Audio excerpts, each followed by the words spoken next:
Why choose a Sleep Number smart bed? Can I make my site softer? Can I make my site firmer? Can we sleep cooler? Sleep Number does that. Cools up to 8 times faster and lets you choose your ideal comfort on either side. Your Sleep Number setting. Enjoy personalized comfort for better sleep night after night. It's the final days of our Black Friday sale. Recharge this season with a bundle of cozy, soothing comfort. Now only $17.99 for our C2 mattress and base, plus free premium delivery. Prices higher in Alaska and Hawaii. Check it out at a Sleep Number store or sleepnumber.com today. We all know those GLP-1 injections work wonders, but that price tag almost gave me a heart attack when my insurance denied coverage. I was staring at a choice between paying my mortgage or paying for weight loss. Talk about a rock and a hard place. Then I found Elevate Health compounded semaglutide at just $58 with payment plans that don't require a second mortgage. Same medication, same results, but a price that real folks can actually afford. Visit joinelevate.com today. That's JOINELEVATE.com. Your wallet will be as happy as your waistline. This medication is not FDA approved.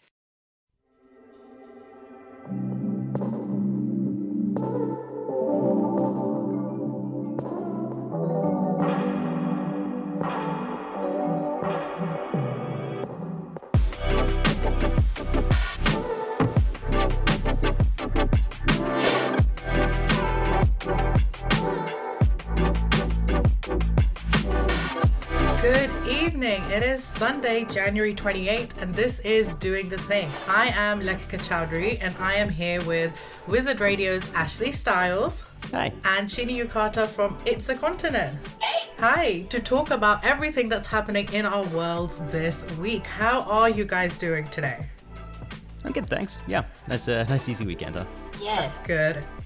That's good. So if you guys are listening live on Wizard Radio, where we do the thing live Sunday, every Sunday from 8 p.m, this is how you can get involved. You can tweet us or DM us on Instagram and Twitter at Wiz Radio. You can even drop us a text 078 071 83538. Email us, station@wizardradio.com, and all of our contact details, as always, are on our website, www.wizardradio.com. So hi guys, how are we doing? I know I just checked in, but again, how are we doing? Can I start off by saying it is really disconcerting to see my own face on my screen while I'm talking live on air, because for the last 8 years I have not seen my face when I've been doing my show. Is it the same for you guys, or is it just me? Yeah, I mean, a little bit, yeah. It's weird to see yourself as you're doing it, rather than it just being this kind of amorphous box behind the screen. I know, it's just, I keep making eye contact with myself and I don't like it. So like, is there a way to turn my own camera off to myself? I feel it's like a human instinct, like you always look at yourself. Yeah, it's exactly. Like, why am I staring at myself? No, exactly. It's like when I'm on call, I feel it's so bad, but I'm just like, I make my own self bigger and I'm like, how do I look like when I'm on this call? And it's like, I wear glasses so you can see. Guys, it's worse. You can see in the reflection that I am looking at myself and not the people that I'm on call.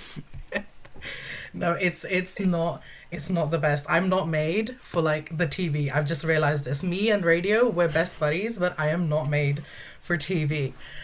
Which brings me to what I think would be a really good starting topic, which is reality TV. Are you guys reality TV fans, or are you not? Let's tell me more. I have just come off the back of the Traitors, so I am definitely, I'm up there with the reality TV.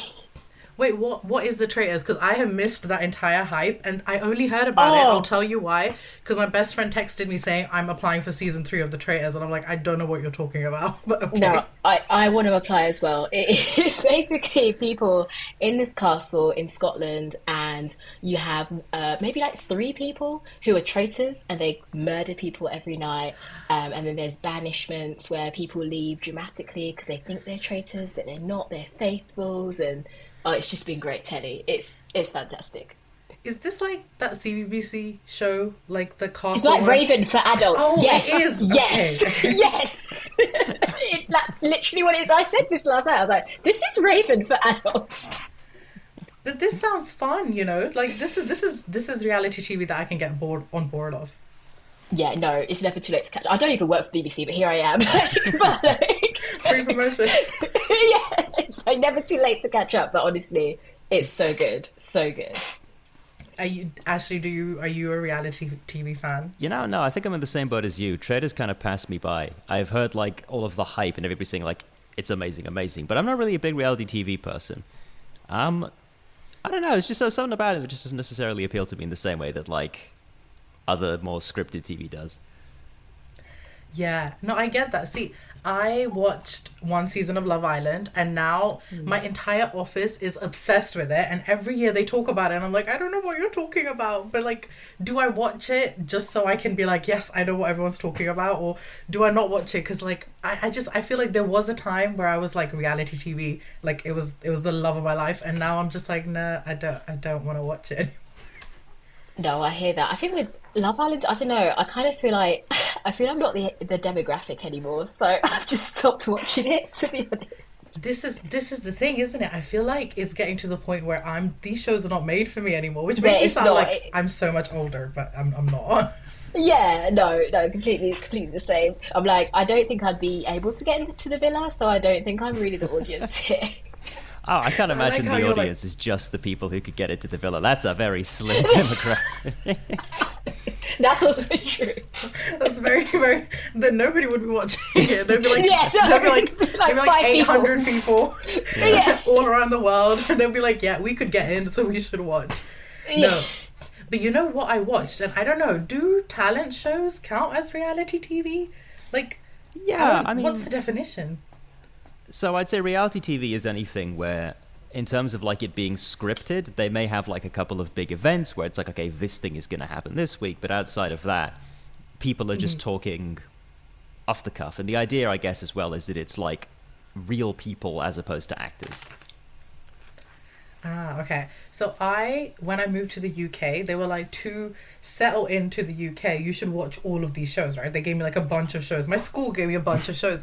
And one of the shows they gave me to watch, which now in retrospect is really weird, was Britain's Got Talent. And I don't know how that was meant to improve my English or make me, assimilate into the UK, but I religiously watched Britain's Got Talent for like an entire decade. No, you know what? Simon Cowell really, he had us by the ropes here. Like, he was that guy. Yeah. And then X Factor as well. And then obviously we got so many famous people out of it.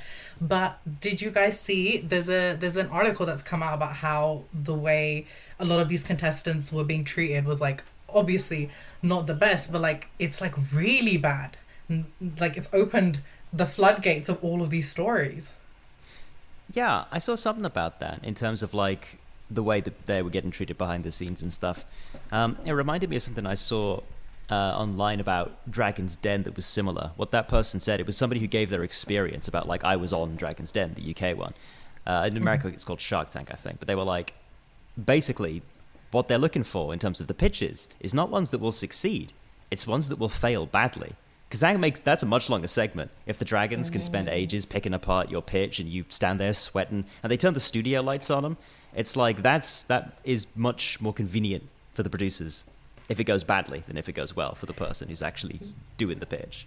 Yeah, of course. And that's what was being shown in this article, is that they were marking people as like potential to like kick off or to cause a scene. Like they were like, this person is going to cause an issue, so we must put them out, which is it's really horrible. Imagine you have a file, like you've gone onto the show because you genuinely think you can sing or you've got a talent, and then all that comes out on your file is, oh, actually they'll cause drama, so let's put them on.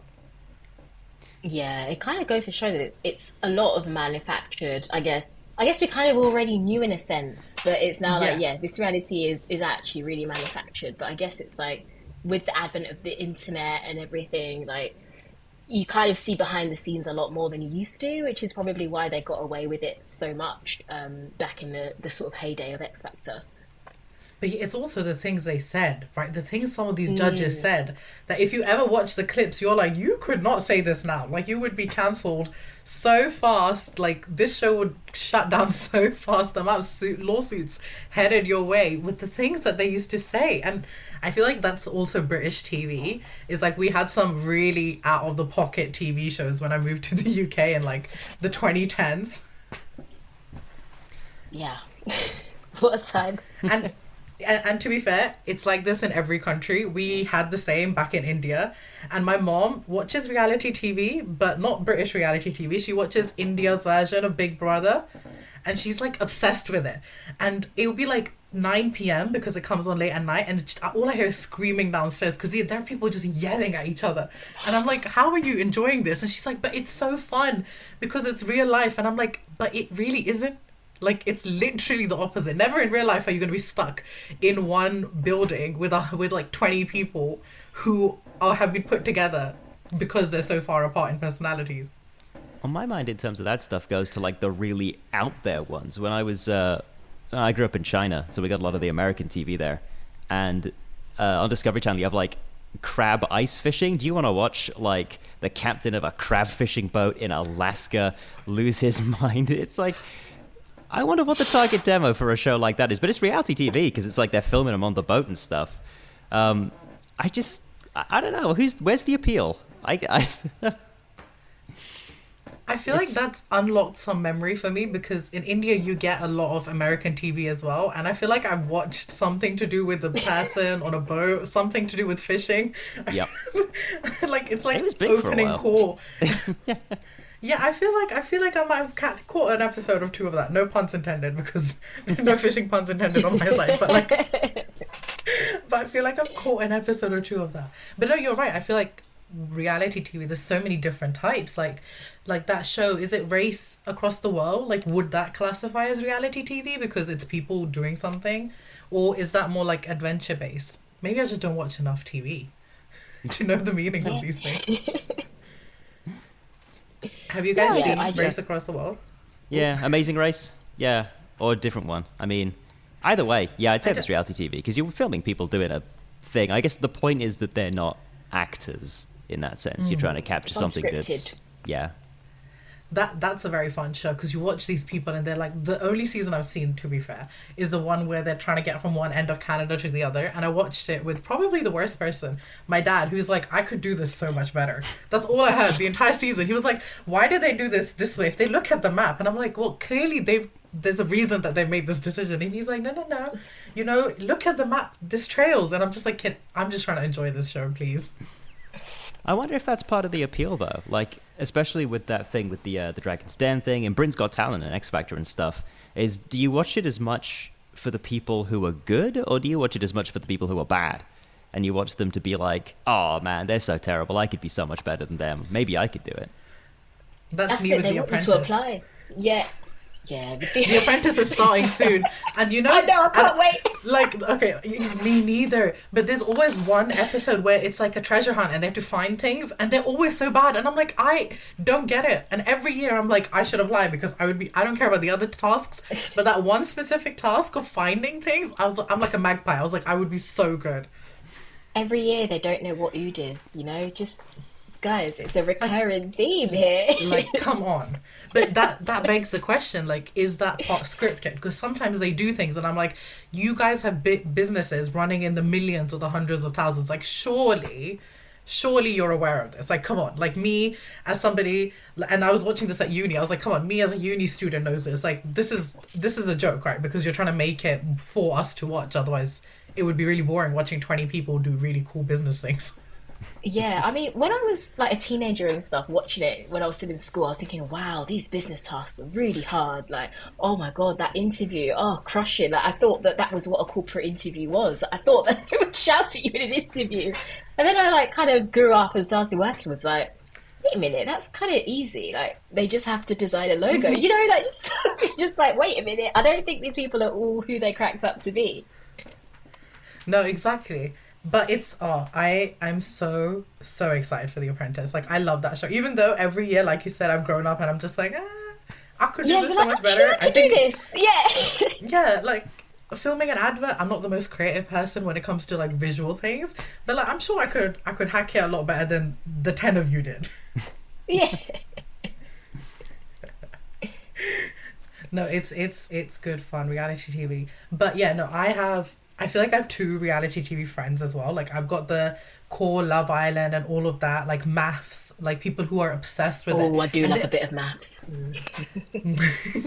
And then I've got the other side, right? Like the race against the world side of things. And it's like seeing them talk, because obviously I think we've established they're all reality TV. I'm going to take this newfound confidence into the office next week, and I'm going to be like, I watch reality TV. It's just different to what you guys watch.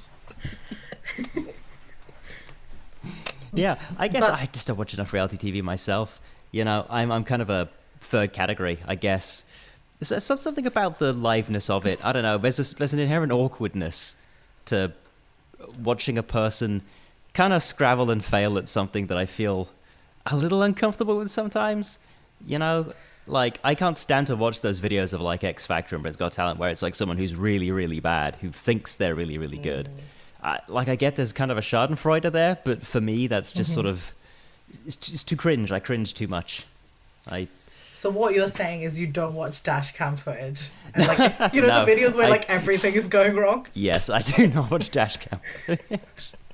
To be fair, the only time I watch dash cam footage is when I'm like, let me see if there's something that I would do right in this situation, and then every time I'm like, no, okay, yeah, I see what's happening. Is my you little- being framed still on? Is that still Yeah, on? I feel like it's still on, but I feel like it's just repeats. But I remember. Do you guys remember You've Been Framed? Like that was That such a good was- show back in the day. I think you only won like 75 quid if your video got selected. And it was just the funniest videos. But also, in retrospect, imagine your video just being always on there, and you've just gotten like 75 or 100 quid, and it's just always Yeah. there for people to see. And that's kind of the element of it that gets left out of like the zeitgeist, you know, is that if you go on and you think like, oh well, I'm gonna give it a go, it'll be an afternoon. If you'd like X Factor or something, I'll do the audition. We'll see how it goes. You know, and you bomb. Let's say you have a bad day and you bomb. That is now not just on TV on the first broadcast. That clip's going to YouTube, and that's going on their social media. Yeah. And that is a lot more than maybe you thought it would And the be. thing is, exactly. And the thing is, it's nice that there's a lot of pre-stages to a lot of these shows. So I'm gonna out myself here and tell you guys that I auditioned for The Voice when I was in year 13, and I got through it was fun, but it was the most awkward. And I don't feel awkward in experiences, but it was the most awkward experience of my entire life. And then just before the blind audition, so there's 3 stages. Well, I don't know how it is now, but this is like, I'm talking years ago.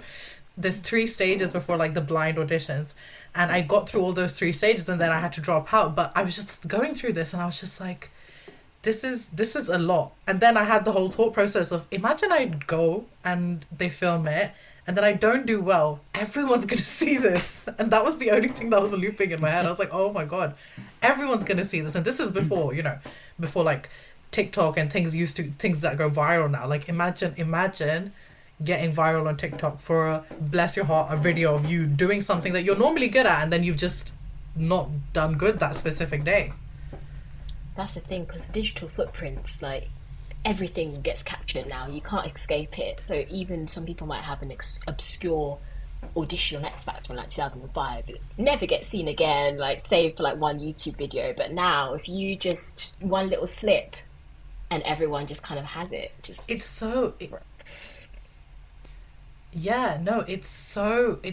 easy to find people online now, right? And then now we've got AI, right? And it is terrifying. As someone who works in law, it's like so cool, but it's so terrifying. Like, have you guys seen what's been happening with like Taylor Swift on all over social media? Yeah. And all her AI pictures that have been coming out. What do you guys think? it's quite scary, to be honest. It's really unsettling, and not only would it affect celebrities, it could also just affect just people, regular people as well. You know, it could be kind of, you know, revenge type things. It's really, thing is, AI is an interesting tool, but in the wrong hands, it can be really, really dangerous.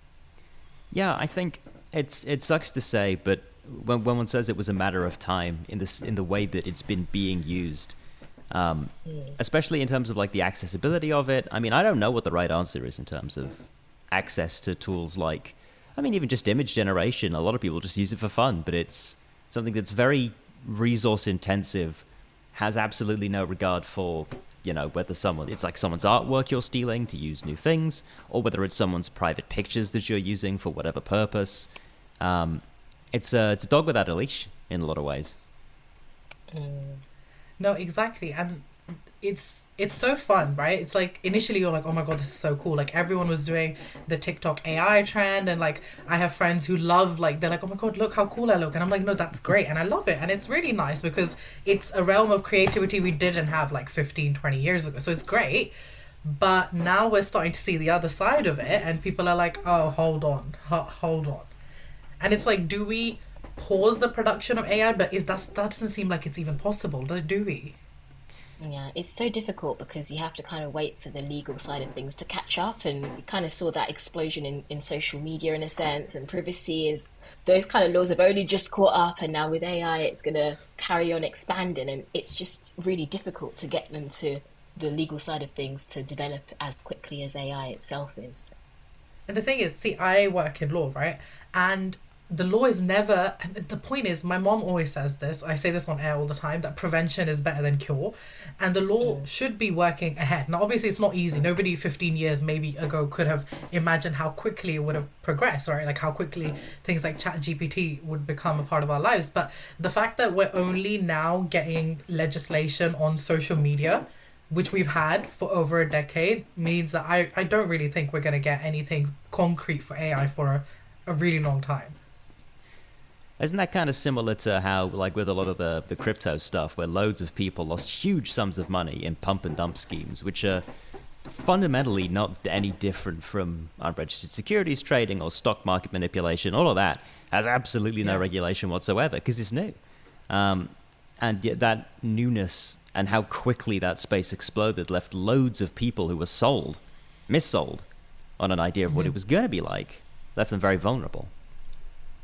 Yeah, exactly. I had a lot of clients who invested life savings into crypto, and for some of them they made money, so I'm not saying that everybody struggled. And then the government and like so many other platforms were like, we can't accept this money because actually it's not regulated, so you're gonna have to prove it to us in a different way. And then, like you said, some people lost so much money because the laws are never going to be there as quickly as we'd like it, but it'd be nice for them to come into play or have draft versions of things in readiness, because I feel like now we kind of know where things are going to go, so we should have something to prevent things like deep fakes and all of this that are coming to light now, you know, so that they can say that actually we have something that's kind of in the works sort of situation. Yeah, but it's just it's scary when you see it on social media, right? It is. I think it speaks to an interesting perception of what AI is actually like in terms of like how it gets especially evangelized. If you look at a lot of the biggest names in that space, Sam Altman, Elon Musk's, your Peter Thiel's, what they'll say in terms of like, well, what are the downsides of AI? They say, oh, well, what if it gets super intelligence and blows us all up with our own nuclear bombs? And that to them is like, whoa, what could be the big downside to AI? Where in reality, it's like, well, what if somebody, you know, deep fakes explicit images of you? What if somebody, steals, you're an artist, somebody takes your art and then regurgitates a million new copies of it? What if somebody, well, what we're seeing at the minute with Google, how the first few pages on Google are becoming increasingly less usable because the first thing it pulls is from ChatGPT. And ChatGPT will sometimes just make stuff up based on its input. Yeah, ChatGPT, I've told the amount of like students I'm like, please don't rely on it. Like, I know it's easy and I know you want to, but like, it will just give you the wrong answers because it is learning. And they're like, Miss, you can really tell. You can tell that it's ChatGPT that's written it. Like, it has a tone and it's really annoying. Yeah. I know, but also it's really obvious when a 15-year-old brings you a paper on Of Mice and Men and they're using these like really big words, and I'm like, honey, I'm pretty sure you didn't write this. Let's be very real with each other. Like, if you're gonna copy it and then learn from it and then write your own version, sure, but like, don't just ask ChatGPT. No, miss, it was Snapchat AI. Somehow that's even worse. Well, to write an essay with Snapchat AI. Yeah, oh my god, it's like they're in class, so we run a tutoring center and they're in class and they'll put the question into Snapchat AI, not even ChatGPT, which I feel like is somehow feels worse it's to me. It's sort of debased. Yeah. And then they'll be scrolling on their phone and they'll be like, Miss, look, I got the answer. And I'm like, please just stop. Use a book, please. Yeah. I mean, I just remember in school when they told us, like, oh, you can't use Wikipedia as, like, a source for things because that's not, anybody can edit it. It's like Wikipedia is far more regulated than any of these AI sources are because you really can just plug anything into it. And the outcomes are, well, as we've seen before, they can be intentionally guided and manipulated by any user who is willing to put a sufficient amount of input in to get an output. Yeah, exactly. And with Wikipedia, at least there were links and there's references. So if you don't want to believe that website itself, you can scroll to the bottom and click on things and go to other places. Like it was a reasonable starting point for, say, a 15-year-old writing an essay. But ChatGPT and they don't get it. They're like, it's easy. And I get it. I get that. I understand it. My sister goes to me, oh, I want to use ChatGPT for my referencing for my first uni essay. And I was like, well, how about you just try? Like, how about we just try? How about we just do that, please? But it's like, how much has everyone's learning changed because they've got access to tools like this, right? Like, are they even learning at this point? Yeah, do they even go to the library? Like, what? They just type it straight into ChatGPT now? Is that what's happening? Exactly, because obviously going to the library, and yeah, sure, obviously I'm sure that we used internet and stuff for our notes and revision and stuff as well, yeah. But it's now that they will just settle on this one website instead of like going forth and doing research on a bunch of different things. It's worrying because I'm like, at uni, you should be learning things in more detail, please. You're future lawyers and doctors and engineers and like artists and this, like, please don't ChatGPT your degree. Please do a little bit more. Yeah, and you're supposed to read widely and look for any sort of differences and opinions, etc. So it does kind of take away that critical thinking piece in a way, because you're just taking whatever this source has told you and not even questioning it in a sense. Yeah, exactly. And it's like, just like Ashley said, it's like, it's somebody who's put in a lot of effort to make it sound like this. So then how do we know it's just, if it's true or not? And then how do we know if it's not biased or not? Yeah, I mean, any large language system like that is going to be biased by whatever the input is. It can't make anything new. It's like a sort of regurgitation machine. Anything it gets out is whatever's going to be put in. So if you are somebody who has the ability to control the input, that then gives a certain output. It's like, well, it'd be like if Wikipedia didn't have moderators or editors. It would just be one person writing everything. Imagine the information that it would be on Wikipedia if it was just one person writing everything. Oh God! You get some just that very that sounds opinionated like articles. Yeah. But it would be a very intelligent person if he or she knew everything, or they just knew everything about everything. It would just be like, my opinion on every single topic in the entire world is this. Well, isn't that almost sort of the risk with things like ChatGPT, though, that people end up sort of delegating in that way, like, well, we could hire a copywriter to do our script. Well, just get ChatGPT to do it. We'll be able to produce something. And then... Yeah.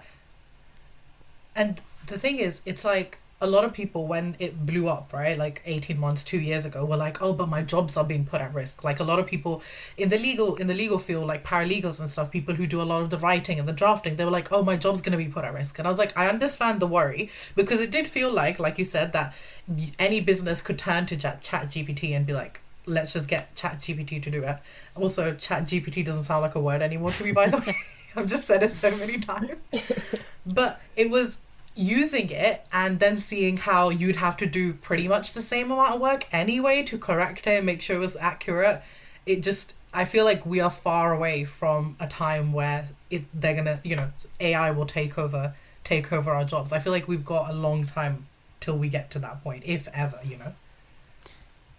Yeah, I mean, certain things it won't be able to take over just flat out. The thing I would worry about really is the interim in this stage where it's being used absolutely loads, but in ways where it's not particularly used. There are some fields where they've said, like medicine, if you want something to just run through a bunch of computations to see what combinations of drugs might work, yeah, okay, for that, it's a practical application. But for other areas, perhaps being overused or misused. Mm-hmm. Yeah, like we've got a thing in law where the softwares a lot of legal softwares have decided to do this thing where you can get this AI to read through old documentation. So you've got leases and like documents from like the 1800s in what might be the worst font known to man. Why everybody decided to use this like Gothic, ancient times New Roman font, I do not know. It's beyond me. And so reading it, it's not a vibe. I'll be very honest with you. And so they're like, oh, put it into this thing and it will read it and summarize it for you and it'll be 98% accurate. So I was like, you know what? Let me give it a try. It'll save me like 6 hours or something. Let me give it a try. No. I'm gonna just say no. It pulled together information that I didn't even need. It was not the information I needed. And it was just doing what I was doing, obviously significantly quicker, but it was just so inaccurate. But I'm imagining like a new lawyer being like, oh, this is so cool. Using that, not looking at the original document and using this summary, which through lack of experience, they don't know is not accurate. Like that just rings alarm bells to me. Like, I feel like maybe it's the lawyer side of me, you guys, but every time people mention AI, I'm like, actually, here's a list of all the problems. Yep. Please refer to the problems before you talk to me about the positive sides of things. Well, I mean, I'm a very tech-forward person. I always like to be upfront of any new developments in that space. And I am extremely skeptical of a lot of the big sort of people who are really, really pushing the technology, because you got to ask not just how is this good, but why are you pushing it? Why is this something that you have a vested interest in making like a really big thing now, when it's pretty clear that it just either doesn't work as intended or doesn't work at all? Yeah, exactly. I like that. Doesn't work at all or doesn't work as intended. And I think guys, this is a good time for a little breather for us. We will be back on the other side. Welcome back, everybody, to Doing the Thing. My name is Lekika Chowdhury, and I'm here with Ashley Styles and Chini Yukatag. Welcome back, guys. Hey. How was the little 3-minute break? Yeah, it's a long 3 seconds. They're all good. Yeah. So, I feel like, Chini, you were saying something that you wanted to discuss. Go for it. Yeah, sure. So I don't know if you saw the story about the Mona Lisa today and how there were protesters that threw soup, not at the actual art itself, but rather the glass. So no real damage caused there. But this was actually done by environmental protesters, and they were calling for healthy and sustainable food, essentially talking about how their farming system is sick and their farmers are dying at work.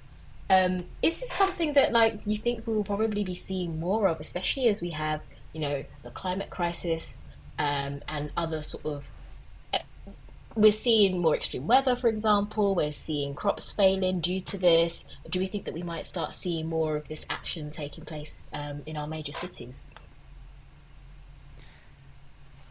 After you. Okay.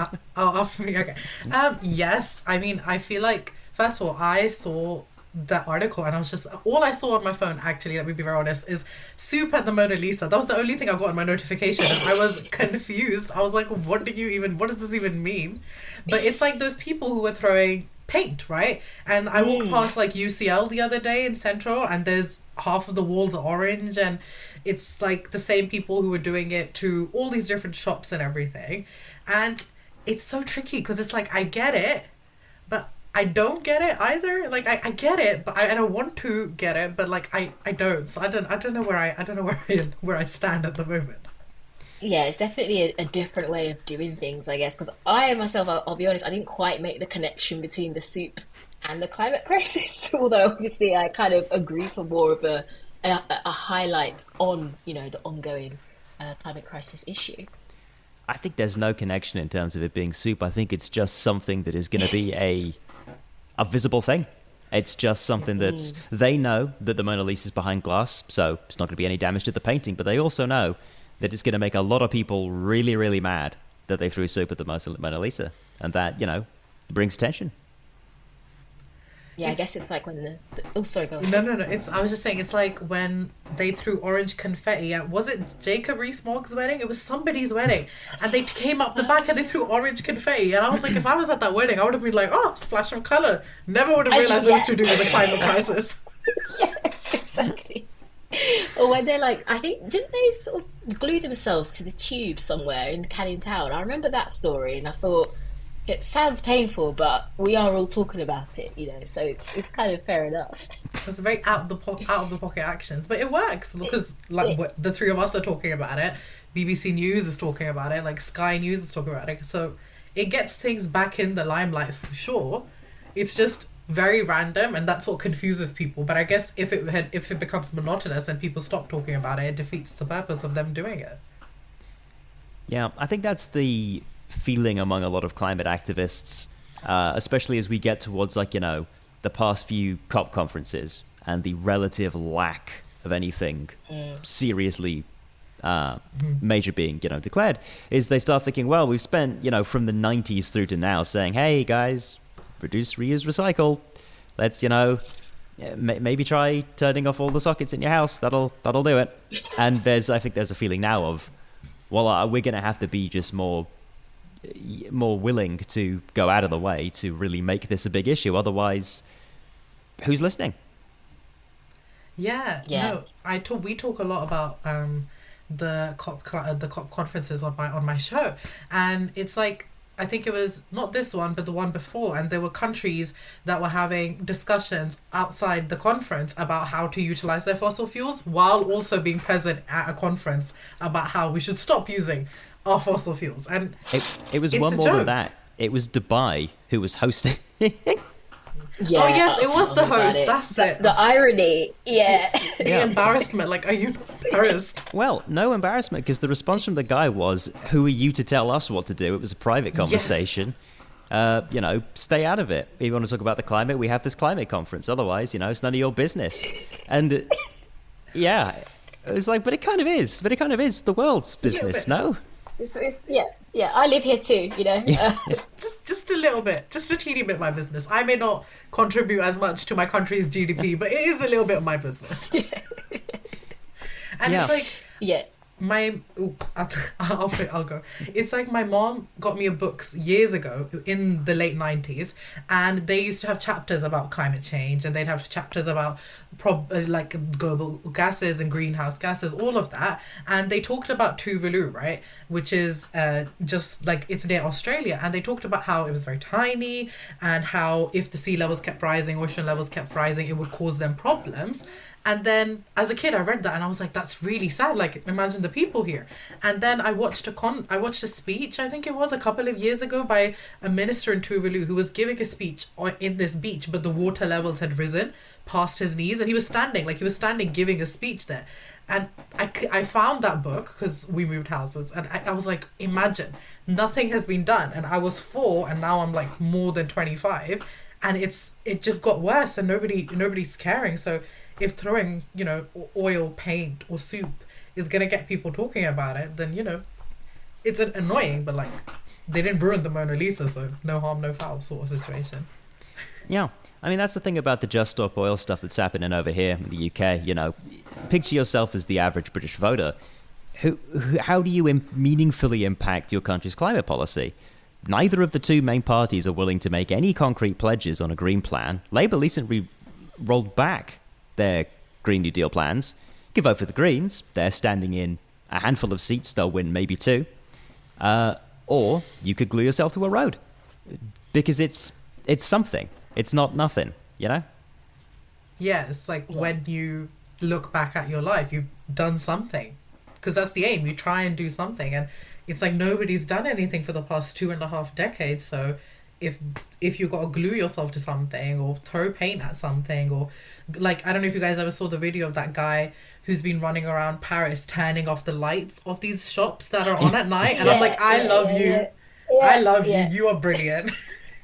Like, it works. He's doing something better than what so many people are doing at the moment. Big companies, countries, multinational organizations. Yeah, that's the thing. There doesn't really seem to be a sense of urgency, particularly when you've mentioned like Tuvalu.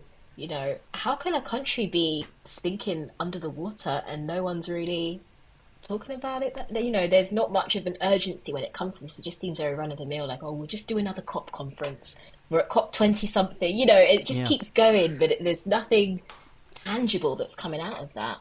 Well, the tangibility is in the wrong place. The solution proposed isn't, well, let's try and crack down on emissions. Let's try and prevent this from happening. The last few years, it's been, well, how do we mitigate this? Maybe we could just rehouse everybody on Tuvalu. Maybe we could just let the island sink and take them all to Australia. Maybe that'll be a solution. Which is Anything great. but. Great, yeah. Take them to Australia, sure. Let's do that for them. But like, let's maybe make sure Tuvalu is the last country we need to do that for. How about we do that? But no, why would they do that? They'll gaslight us into saying that actually we should only drive electric cars, but we're going to let these big countries and companies do whatever they want to do. But you and I shouldn't drive a petrol or a diesel car, which we should obviously reduce as well. But it's like there's only so much individual people can do in comparison to the biggest polluters, companies and countries. Absolutely. Yeah, there was a fascinating article I read on, I think it might have been The Guardian ages ago. I've cited on my show a couple of times in talking about companies and the environment in this way, in terms of like what the plans are.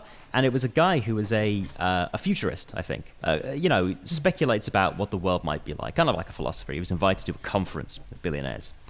And the questions they were asking him weren't, how do we solve environmental problems? How do we deal with population? It was, where do you think the big uprisings are going to be? What countries are going to be least effective where I could buy land and possibly build a shelter for myself? And the last question he got of that thing, as I recall, was something to the effect of, if you had to keep a bunch of private security in line in a post-money society, what would be the way that you would go about doing that? And he said, it really illustrated to him, there's absolutely no intention to solve any of the problems. It's how can I be mine and get mine and get out of here before something, really goes terribly wrong. It's time for those 2012 dystopian films. Like that's happening. When we thought the world was going to end and these amazingly interesting movies came out and then everyone was like, it's not going to happen. This conference, this guy talking in this conference, the futurist, it feels like those movies seem to be like much more of a reality, not to scare anyone listening. I'm sorry, y'all. But like, it seems like we're going to get to that point. Like, how do we look after securities in a post-money world? Like, instead of saying how do we make life a little bit easier for the world that's come through a horrendous pandemic and countries that are going through so much is happening in the world at the moment. But no. How do I keep my money and gold safe? How do I do that? How do I get to Mars, Yeah. That's the one that really, really irritates me. I promise you living on Mars would not be better than living on Earth. It just if you want to do it for science, build a Mars base, cool beans. You don't want to live on Mars. It would not be fun. You can't go to the park on Mars. Yeah. It looks horrible. You want to grow your own potatoes in like a little thing in a dark corner. Cool, have at it. You can do that here. You don't need to go to Mars. It's okay. Mark Damon in The Martian put me away from moving to Mars. Would I like to go to space? Yes. Would I like to grow my own potatoes? I don't know, man. I don't grow my own potatoes on Earth where I could very easily grow them. I'm doing that on a different planet. It's a lot easier here. Space exploration, I think, it's seriously cool. That's another thing I always watch when there's a new launch, if there's like a new lander or something. The mishaps recently with the ones that landed on a weird angle. But it's all about the intention. If you want to do it for genuine reasons, if this might further our understanding of space versus, Earth seems like a bit of a lost cause. Maybe we just pack it up, start again. It's not a solution, really. It's not in any way a solution. No, I agree. I love space. Okay, I love everything to do with space. I feel like everyone went through that phase and I never got out of it. And it's the only reason I did physics for A-level, but they don't tell you that you only do 2 lessons on this. So I was stuck in a 2-year A-level course where only 2 lessons were about space. It was very sad. But I completely get your point, is that if you're doing it to, like you said, further your knowledge of space, see what else is out there, because there is so much that we will probably never know in our lifetime. But it feels like they're doing it because they're like, how do we jump ship? We ruined this planet. How do we find another one to ruin? Yeah, it's not an ideal circumstance because, again, it speaks to a different priority, really. Wanting to establish a new settlement on Mars where it can be new and fresh. But no, I don't think so. Yeah. And it's like, how would that even work? My brain is like how? Literally, how would it work? Are they just gonna leave us here if we can't afford to go to Mars? Are we just stuck on Earth? Have you seen the movie Blade Runner? It kind of be a bit like that. Oh, okay. I will add it to my list. I am catching up on I've not seen it. I do apologize. The gasp you just gasped. You were like, how dare you? It's my favorite movie of all time. I will watch it. I promise you I will watch it. I've seen Interstellar. Does that count? I've seen Interstellar, yeah. That's one of my favorites. That's a very good film. I don't know, it just reminds you of the scene from Don't Look Up when all those rich people ended up in space. And it just was not pleasant. Oh, well, that was exactly the bit in Don't Look Up where they're like, we could blow up this asteroid and save everyone, or we could try and mine it. And that did kind of get me, because it's a bit on the nose, but it's also so plausible. It's so thoroughly plausible. It was too real. Okay, now that's two things I need to add to my list to watch, because I was like, what are you guys talking about?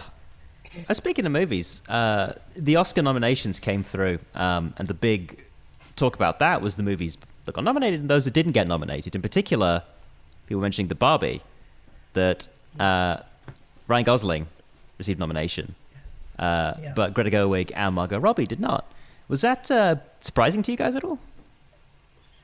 I think I've read this thing somewhere where they explained why Margot Robbie didn't get a nomination, right? And why America Ferrera did. And it was all about how it was a much more serious moment, the main monologue from Barbie, which is why America Ferrera did. And I feel like everybody expected Margot to get one and Greta to get one, me included, right?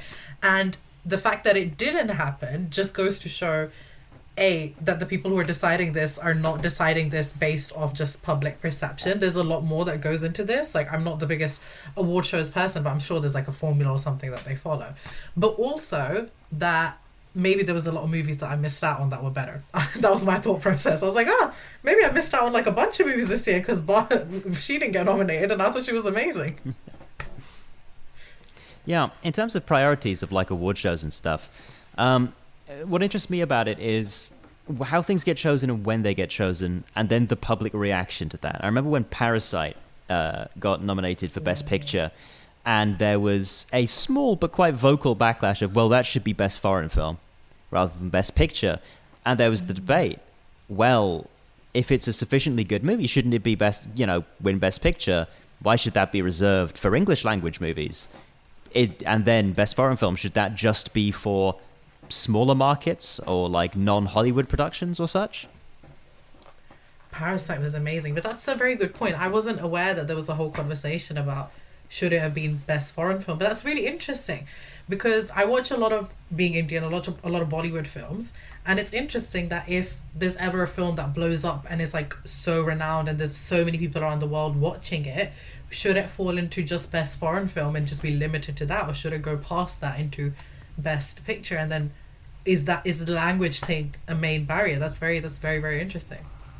But I mean, with the subtitles and the accessibility, I saw somewhere that just said, if you just read the subtitles, you can be open to a wide range of additional movies. Anatomy of a Fall was a great film, for example, and that contained quite a lot of French and German. So it just kind of widens your horizons a bit, especially with, Parasite was just brilliant. And there's just many more from that part of the world as well. Yeah. Does it speak perhaps to an opening of axes of new film centers? Because obviously Hollywood traditionally has been dominant. You have your regional centers, but then RRR. I don't know if you guys watched that movie. Yes. That exploded. I watched that as maybe 4 lines in English. The rest just was subtitles, and it's a Telugu originally. Yes, yeah, it is. And that's not a language I speak either, but that's South Indian. And that film was phenomenal. And I don't say it because I'm biased because it's an Indian film, but it was actually amazing. And the thing is, we have so many amazing films come from just India specifically, if I speak for India. And I love it when I encourage my friends, because if you go watch a film here in London at the very least, in any of these chain film cinemas, they all have subtitles, so it's so easy to go watch it, and I love it. I'm like, guys, I know you're not going to understand what the person on screen is saying, but you could just read. And even I read sometimes. It's not I know every single word in Hindi, I don't know every single word in English.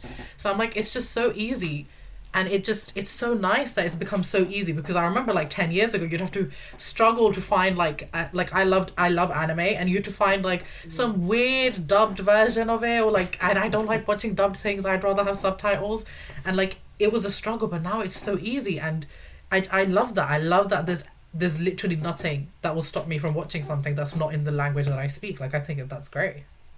Yeah, I watched The Boy and the Heron in the original language, and that was really good, really, really good. And the cinema was busy. Everyone was just wanting to go and see a bit of anime, you know. So yeah, it's good to see the increased accessibility, as you say, as well, with the different. It's not just Hollywood anymore, you know. It completely widened our horizons.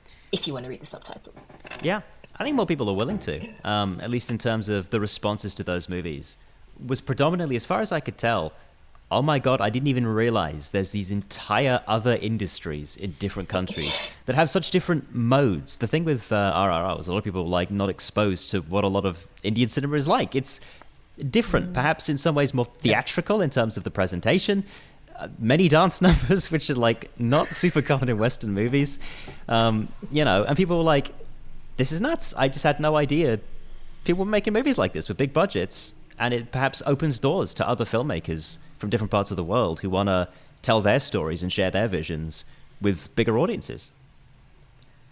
Yeah, no, and it's so nice because obviously songs are so common in Indian movies. Like, and then when I moved to the UK and started watching movies that were just not Harry Potter, like, because that's the only films I saw, I was like, why are there no songs in these films? So it's so nice that people are now starting to watch movies that I've grown up with, and they're like, and they just burst into song. And why are they always in Switzerland? I don't know why. In 90% of these, like, if you watch any of the old Indian movies, like the old rom-coms, every song, they're somehow in Switzerland, even though the film's being based in India. But it's so nice that everybody can see, like you said, a completely different version of filming in different directors and their different thought processes, because it's very different to the directors that we have here in, you know, in Hollywood. Yeah, I think there's a heavier segregation by genre. You know, if you want a film that's got music and singing and dancing, you're going to be watching a comedy or you're going to be watching a musical. And that's basically it. Whereas there's a bit more blending, I think, in sort of different filmic traditions. Yeah, you'll have the most sad, depressing film that you'll be crying, and then they'll burst into song and you'll be like, yeah, okay, never mind, I'm okay, and then you stop crying, and then the song will finish and you'll go right back into crying. It's a cycle. You'll get used to it. I can send you guys recommendations. I need to get into this. I can totally send you recommendations. Indian film cinema is just, I love giving it to people. I'm like, please get involved, and then you'll see why I am the way that I am when you watch at least 3 movies of different genres, but all of them have songs and all of them have dance breaks. And that, you guys, I feel like we're at the end of the hour. I could talk to you guys for absolutely ages, but that's all we have time for today on Doing the Thing. So I hope everybody enjoyed. Thank you guys. Thank you, Ashley and Chinny. Can you guys tell me where our listeners can find you? Chinny, if you want to tell us where our listeners can find you. Yeah, sure. So our podcast, It's a Continent, is on Instagram at It's a Continent Pod, and on Twitter at It's a Continent, or X, sorry, I always not up to date, but yes, at It's a Continent on X as well. Perfect, thank you. And Ashley, where can our listeners find you? You can find me right after this if you want to listen to some current affairs stuff on Ashley Stars Live. You can check out the podcast I did with Wizard Studios, Demystified, on Spotify. Check it out. Perfect. And everybody, remember to catch new episodes of Doing the Thing live on Wizard Radio every Sunday from 8 p.m. and on all podcast platforms from Monday morning. We will all see you next week. Enjoy. I hope you guys have a good week. Our last song of this hour is Chapel Roan's Super Graphic Ultra Modern Girl. Enjoy.